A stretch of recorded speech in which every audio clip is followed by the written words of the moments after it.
Chapter 10. Further Use of the Will. By Wallace Wattles. You cannot retain a true and clear vision of wealth if you are constantly turning your attention to opposing pictures, whether they be external or imaginary. Do not tell of your past troubles of a financial nature. If you have had them, do not think of them at all.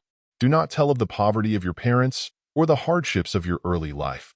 To do any of these things is to mentally class yourself with the poor for the time being, and it will certainly check the movement of things in your direction.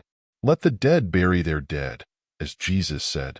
Put poverty and all things that pertain to poverty completely behind you. You have accepted a certain theory of the universe as being correct, and are resting all your hopes of happiness on its being correct. And what can you gain by giving heed to conflicting theories? Do not read religious books which tell you that the world is soon coming to an end. And do not read the writings of muckrakers and pessimistic philosophers who tell you that it is going to the devil. The world is not going to the devil. It is going to God. It is a wonderful becoming. True, there may be a good many things in existing conditions which are disagreeable, but what is the use of studying them when they are certainly passing away, and when the study of them only tends to check their passing and keep them with us? Why give time and attention to things which are being removed by evolutionary growth, when you can hasten their removal only by promoting the evolutionary growth as far as your part of it goes? No matter how horrible and seeming may be the conditions in certain countries, sections, or places, you waste your time and destroy your own chances by considering them.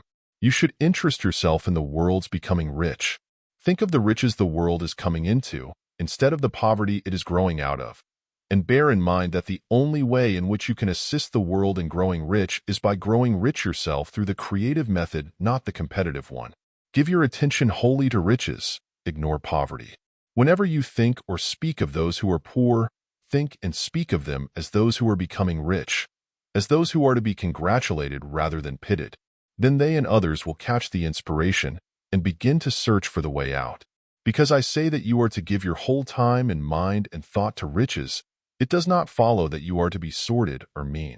To become really rich is the noblest aim you can have in life, for it includes everything else. On the competitive plane, the struggle to get rich is a godless scramble for power over other men.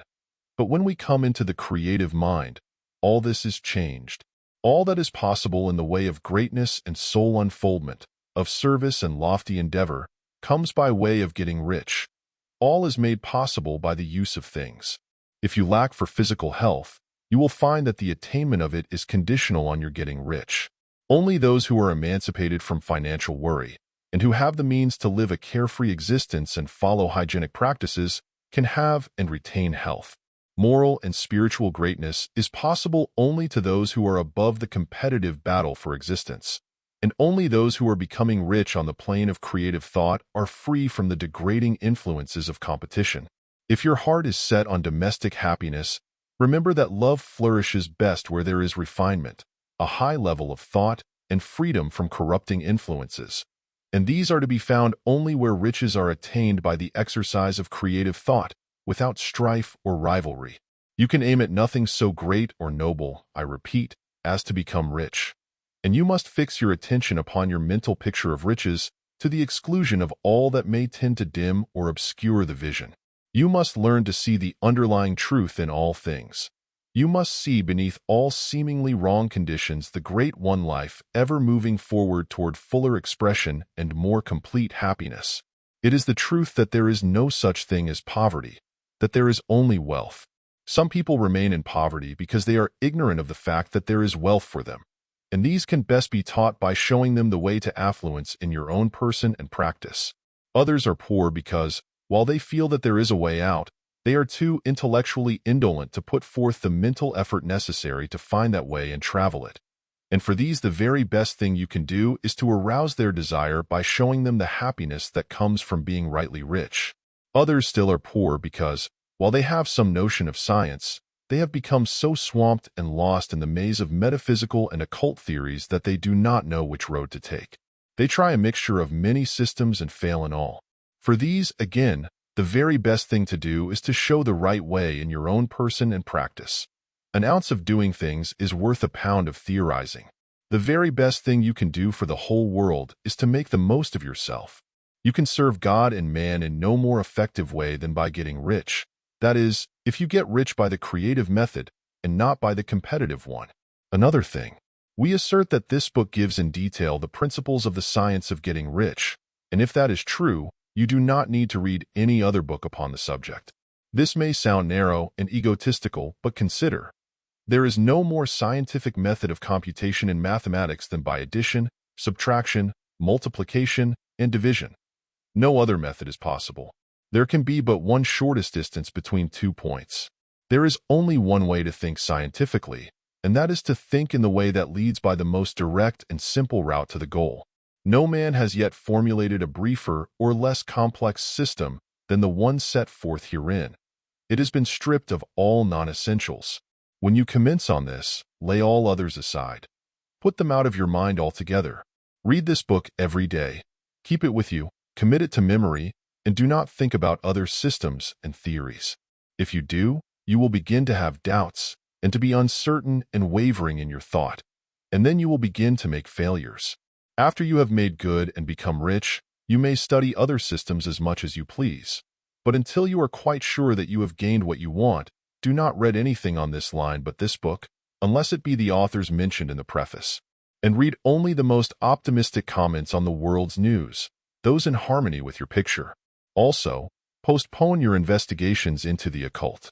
Do not dabble in theosophy, spiritualism, or kindred studies. It is very likely that the dead still live and are near. But if they are, let them alone.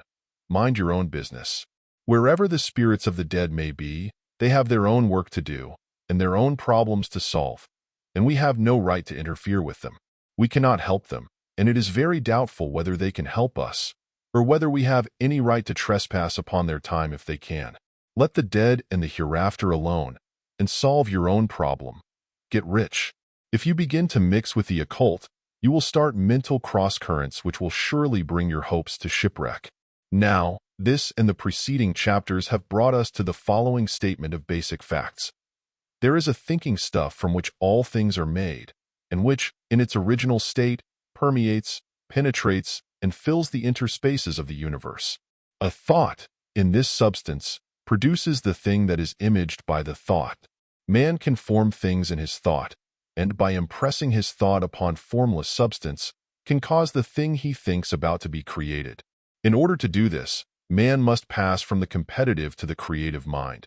He must form a clear mental picture of the things he wants, and hold this picture in his thoughts with the fixed purpose to get what he wants, and the unwavering faith that he does get what he wants, closing his mind against all that may tend to shake his purpose, dim his vision, or quench his faith. And in addition to all this, we shall now see that he must live and act in a certain way. End of chapter.